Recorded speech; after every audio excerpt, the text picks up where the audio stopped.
clearly says there, if we want to enjoy the pleasure of this world, we will suffer, because all diseases will come.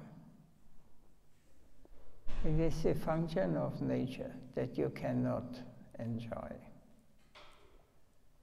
You will have to weep if you enjoy, because that enjoyment is not real. One can say, I know that this enjoyment or attachment and its side effects will bring only suffering. I know this, still I am unable to give it up. Suppose a person wants to eat some particular diet or has attachment to a wife and children. He knows that he is supposed to give it up, but he cannot. He is aware of the after effects of these attachments, but still is unable to leave them. He is not Ishvara. He is only an infinitesimal jiva. Therefore, he cannot control himself. Ishvara can control the limbs, but the jiva cannot. Still, he, the Bhakta, does not leave this bhajan, or his bhajan. He is always weeping for Krishna. Oh Krishna, I know that this should not be done, but I'm doing it because I'm not fit. Please make me fit. Suppose a man likes a mango or whatever. He knows it may be bad for his health, that he has to give it up. But he is unable to control himself. Then he prays, "Oh Lord, please help me." That prayer will help him. When the time will come, automatically that attachment will go away. However, if all of a sudden we give up one thing and we take another, it will not last. Because it's in nature's function. So one must have sufficient strength to control himself. Self-control is different from spontaneity. There's a story about Guru Nanak. He was very fond of bayasam.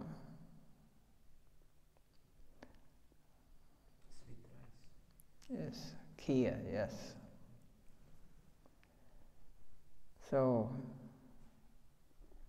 one day he ate a very large quantity of this bayasam and he vomited. So on that day he gave it up. After vomiting he told himself, this happened because I have such a taste for these preparations. So eat it now. Eat it. This was his thinking. But the devotee's attitude should be, I am unable to control my limbs. I have no capability to control my organs. The Lord must help me. This is the correct process. So Guru Nanak's approach was a long procedure, because it was an ascending process, not a descending one. So without the help of the Lord, Guru Nanak took the initiative to give up this abhyasa. He gave it up, no doubt, but this does not show that he has obtained bliss. So one may give up whatever is not necessary, but it does not mean that he will automatically obtain the bliss. What is that bliss? To have the darshan of the Lord. Nothing except that can be called bliss.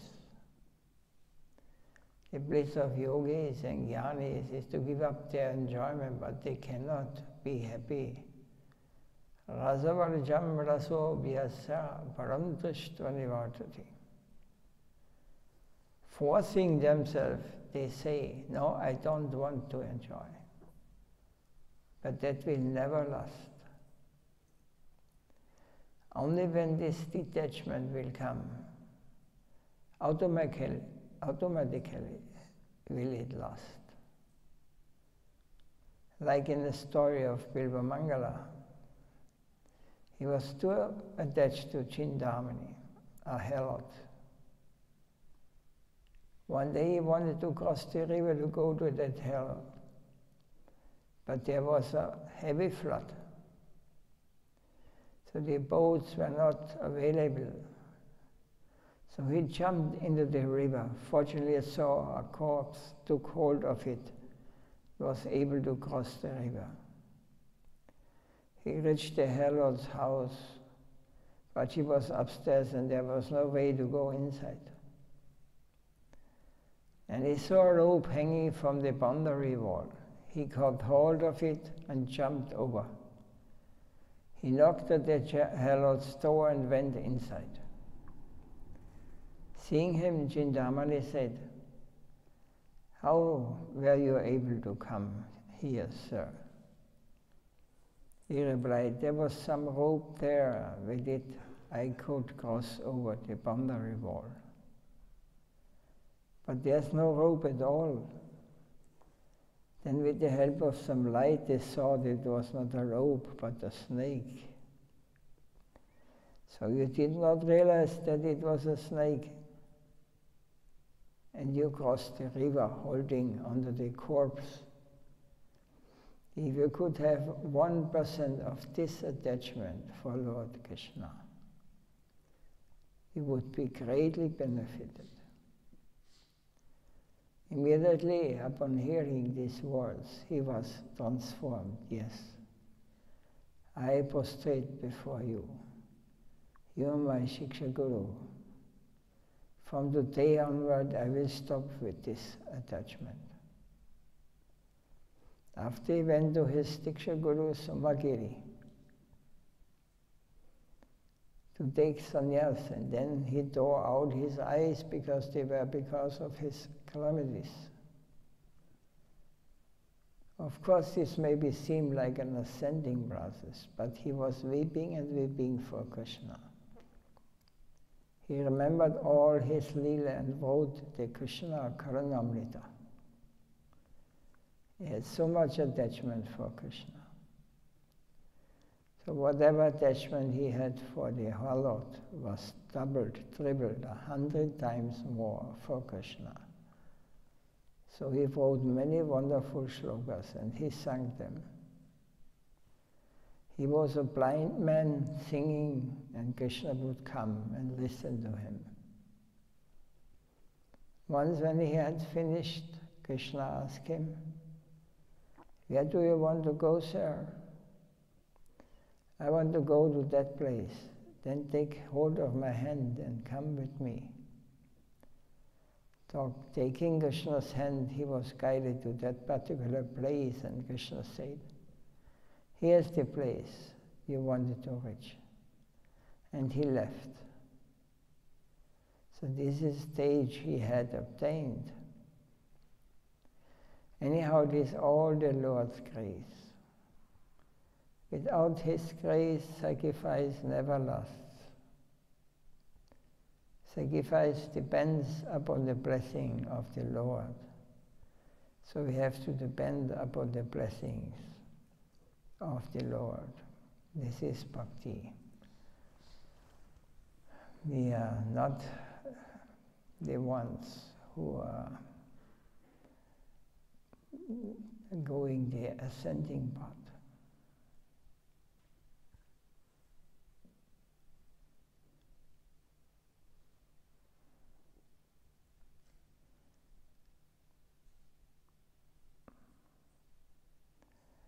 We are not going up to him like Guru Nanak.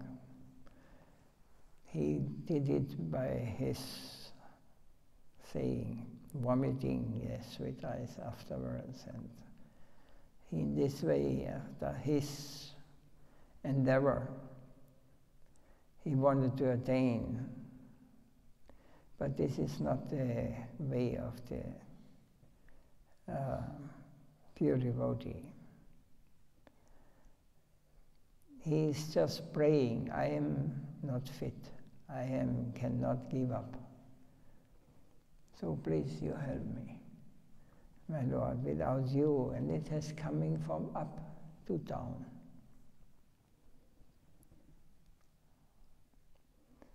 So this example of this Lord Chintamani, that if you would have just the same attachment you have to come to me, then you would experience the real, then you would see.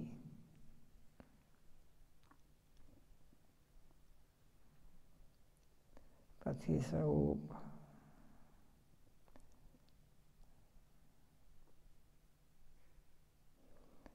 yes, I prostrate before you, he said. Yes, if I would have, then you would get 10, 100 times, unlimited times more happiness or more satisfaction and bliss.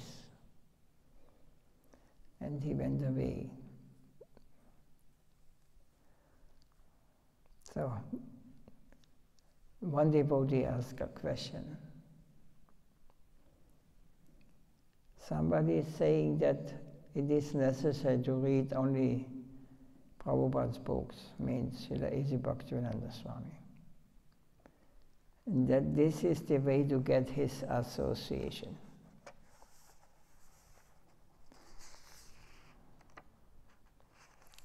This is still now. We find the same.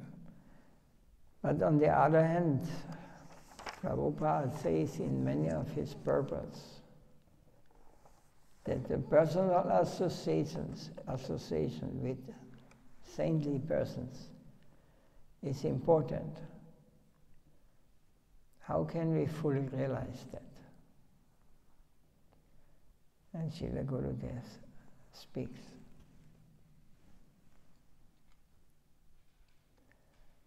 You see,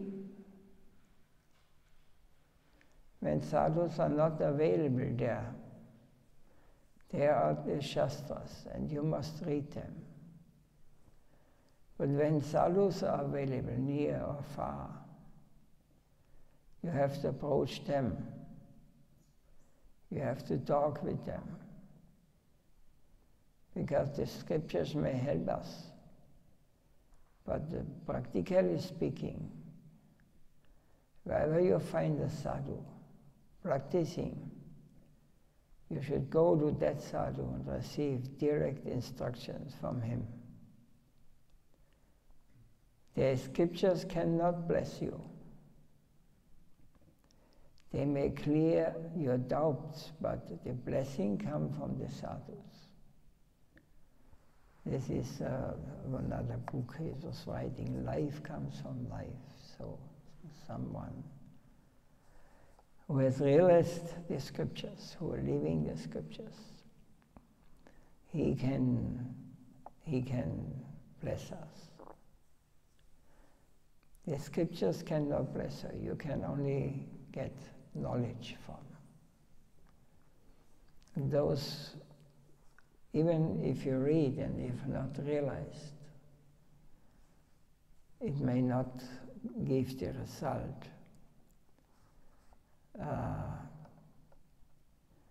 what we are going for. We have to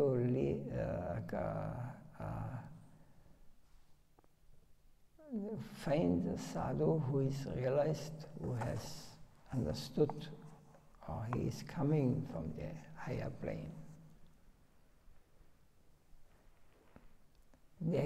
Sadhus can bless us, they can help us, they can show us.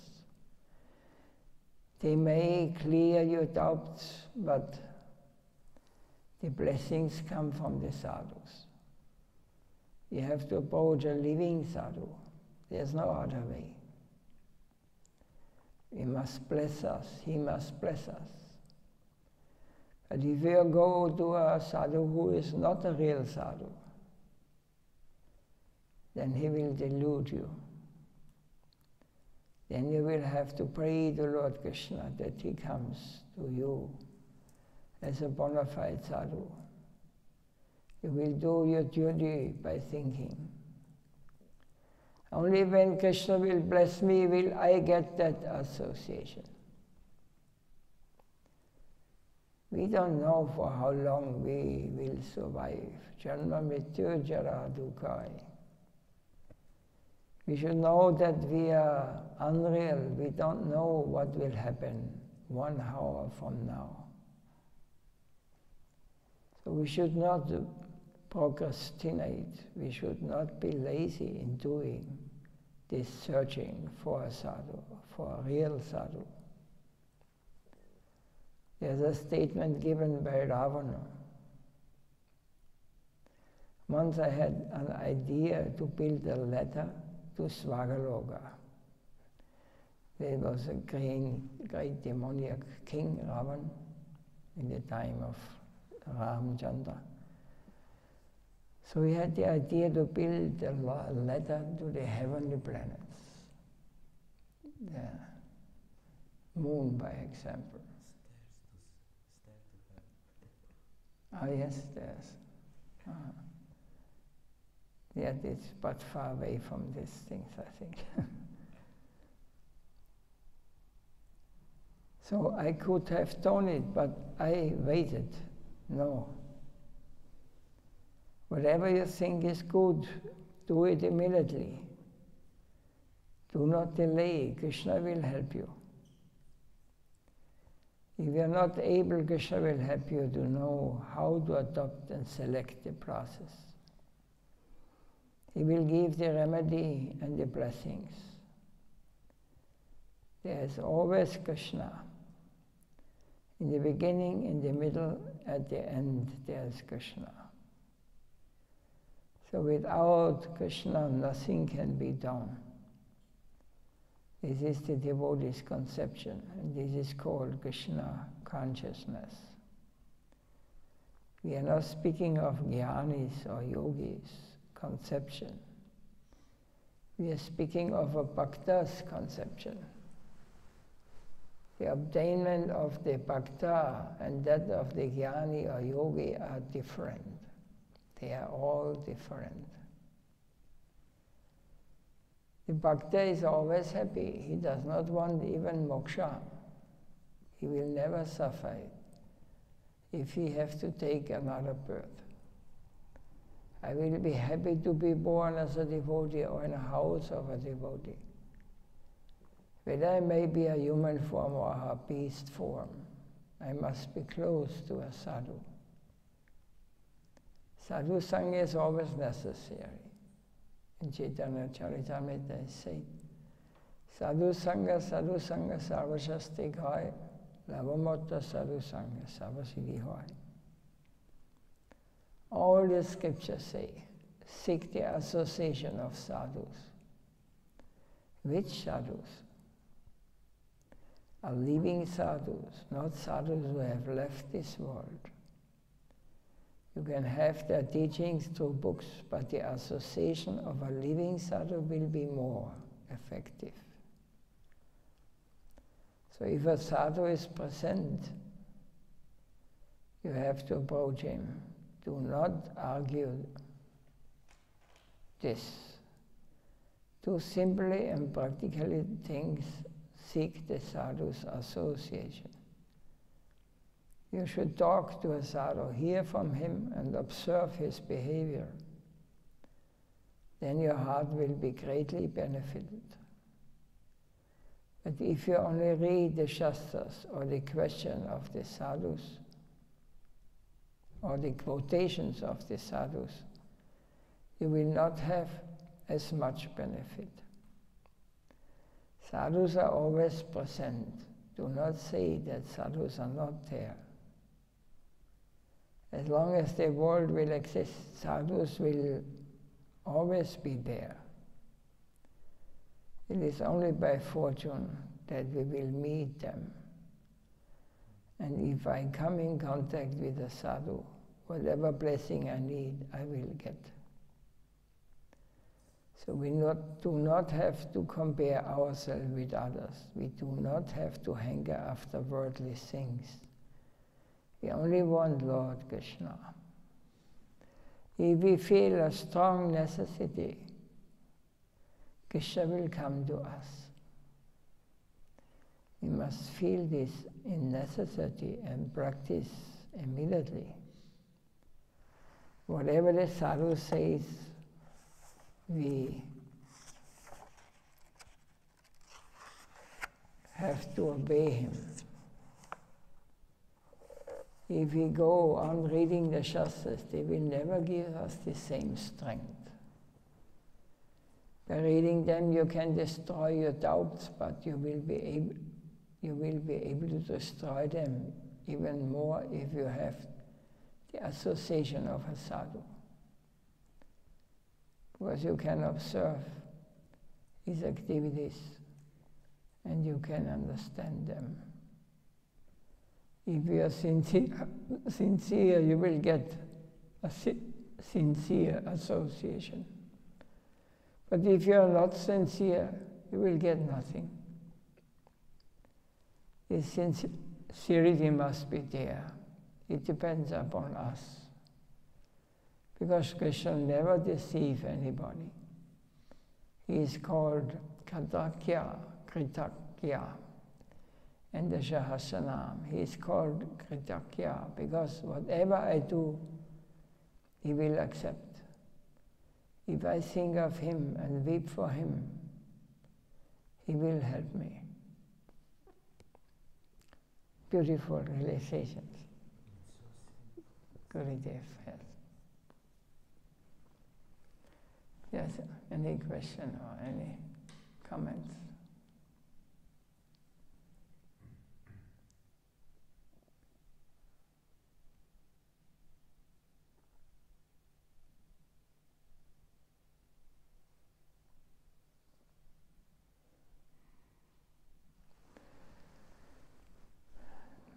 There's, in the next lecture, there's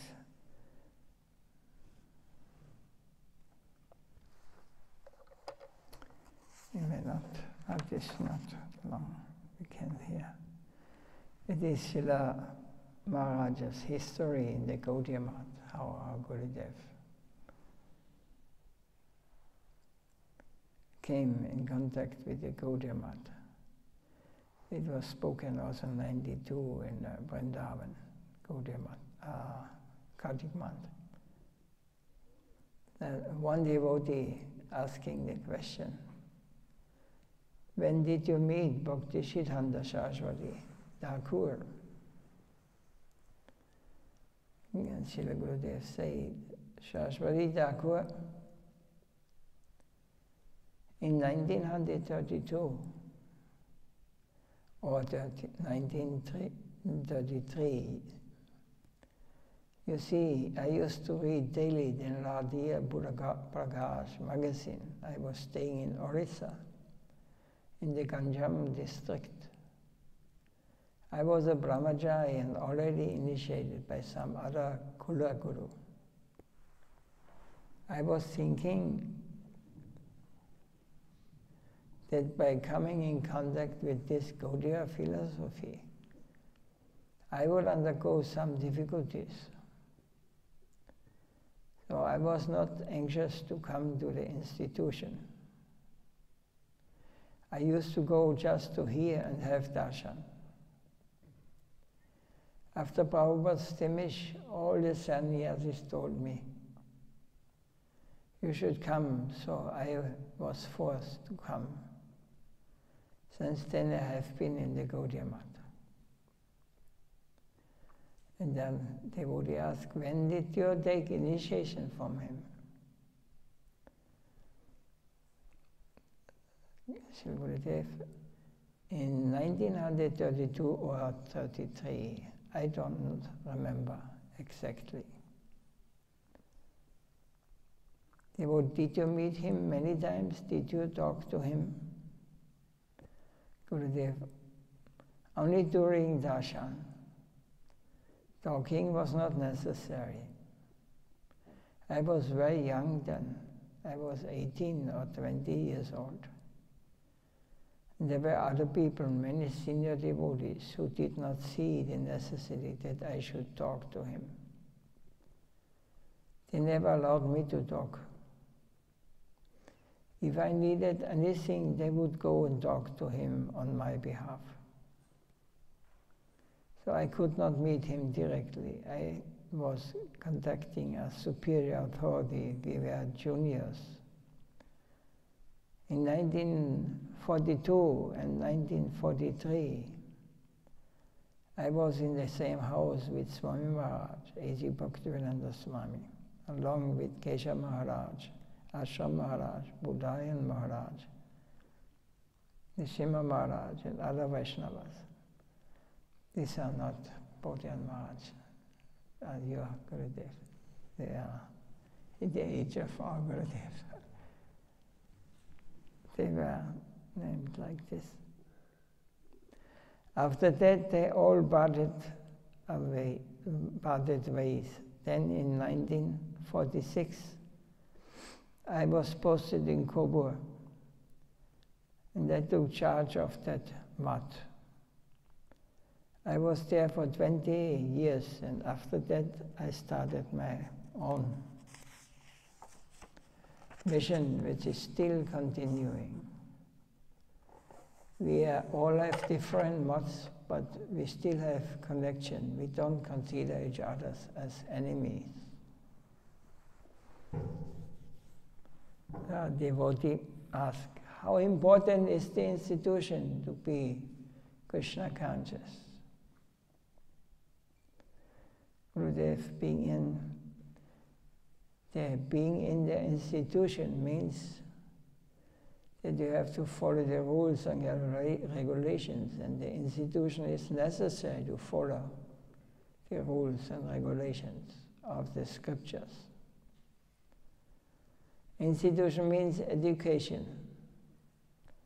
So you have to be properly educated. If the teachers are doing wrong, then the institution will go down. Now everyone wants to open their own institution and be independent of others, because they have never been able to find the head or a person with the capacity to control and guide everybody in a proper way. That's why the institution has been divided. That cannot be helped, because no one wants to be under the rules and regulations. Everyone prefers to be independent. But this does not lead them to perfection. They cannot achieve perfection. So the institution is necessary.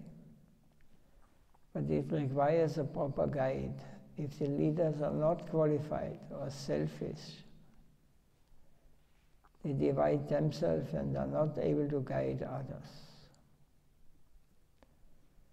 After Prabhupada Bhakti Siddhanta's Themis, one of the leaders decided that all the brahmacharis had to go back home and get married.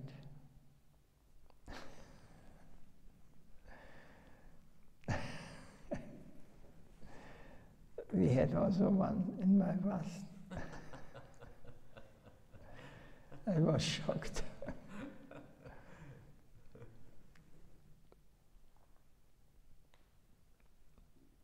So who was helping the institution? if they all become Grihasthas. In all of Bhaktisiddhanta Saraswati Prabhupada's institution, there was nobody left to serve. So afterwards, this leader went away and some other person came and reintroduced the old system, encouraging the young generation to come to the institution. If only old people come, they cannot do any work, nor can they run the institution. We need the young generation. But nowadays it's not easy to deal with this generation, because they are difficult to control. They are independent, not obedient. So now this is another difficulty in running an institution. You see, this was 40 years ago, almost. Yeah, 30. Almost 40 years, yeah. This was the same problem as is it now.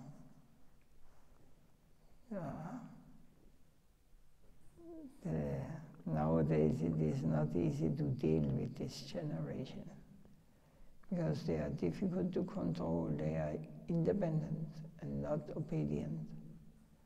So now this is another difficulty in running an institution. Yes. And this is like going on now. And we are facing these difficulties also here. New generation is not anymore sincere. They are too much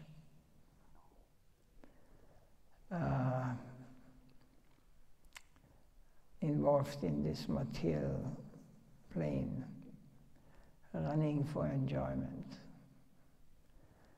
They will not understand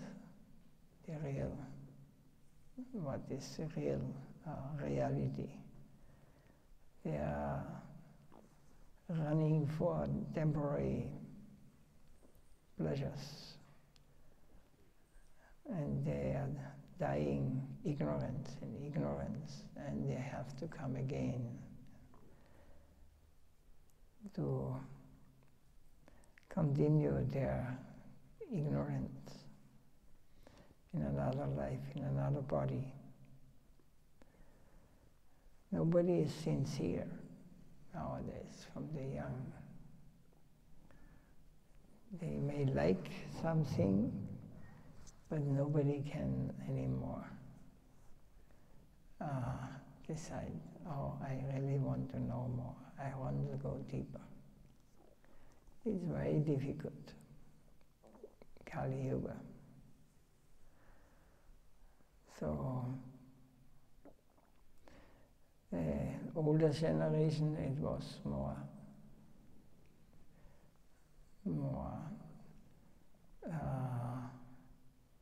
sincerity was there. There was the interest to make advancement, to go forward, to find out what is behind all this charming thing in this material world, so-called charming thing.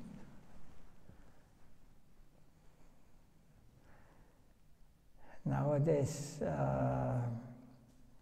people have lost intelligence and like prisoners, ignorant. They are just following everything what gives them pleasure.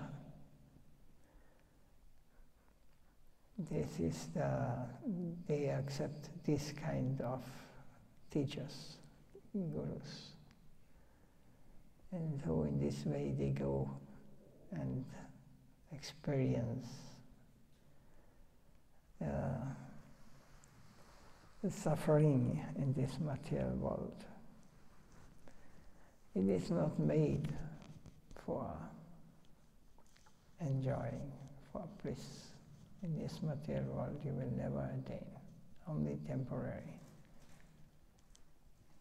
And this is artificially. Nowadays, you will not find happy persons. It is only externally. It is, has real bliss, they do not know what it means. Real pleasure. Free from anxieties, pure love, all these things are lost. They will never experience in this momentary situation what is going on. So first they have to go and suffer. Then when they are at the beginning again and experience, yes, this life is not what I'm looking for, this kind of pleasure. Where it guides, where it goes, you know. Pleasure hunting, bliss hunting. Everything becomes perverted, you know. It was everything so simple. Now they make it so complicated. Everything. So you are brainwashed, not brainwashed, brain contaminated. They are full of ignorance. They are guided by leaders who are just want to exploit us and keep us under control. This machine is the instrument, and they want to expand it more, controlling and rules they give now. You can not even speak freely anymore. Yes? If you say something wrong, and it will go on like this, you know, and people do not understand. They will not. They are just falling in this trap. They have forgotten to use their intellect, their mind for finding out who I am, what I'm doing here, where I'm coming from, what is when I die. There's nobody, you know, is out. But if the scientists find out now the CO2 is killing the planet, you know, such a foolishness. Then they get anxieties, you know, all get afraid. What a world they're living in. Now they're afraid of world war coming, you know. What situation they are in?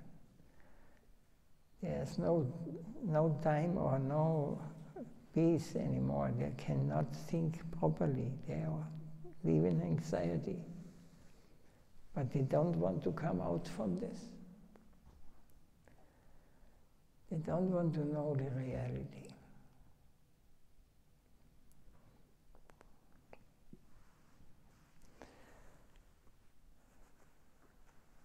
Everything will happen according to the Lord's desire, to the Lord's will.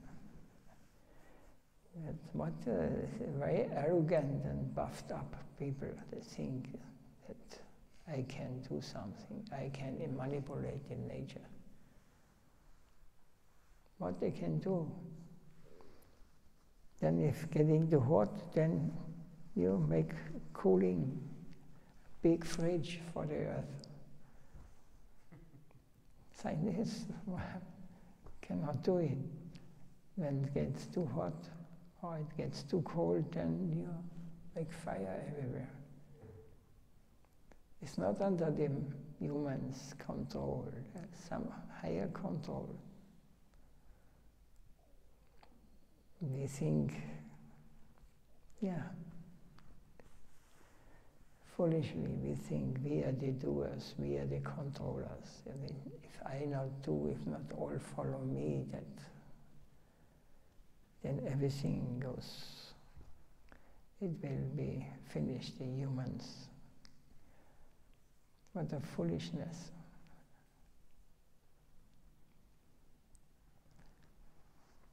Anyway, they will also call this philosophical understanding, they will call it foolish. Because they will say, the scientists, they decided like this. But what does this scientist? In this world, everybody shouts for his money bucket, you know. They tell you whatever you want.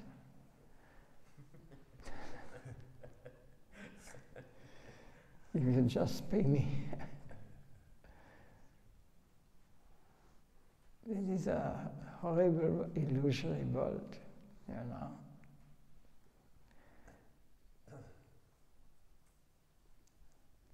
Okay, we can finish, or is there anything more to say? So, happy end.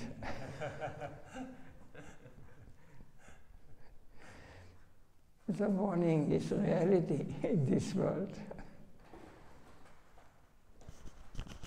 Jai Sri Gurudev Nitya Leela Bhavishtam Vishnu Pahada Paramahamsa Vigatani Ashtadasha Sri Srimad Bhakti Bhakti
drink 5 beers, then I'm more happy than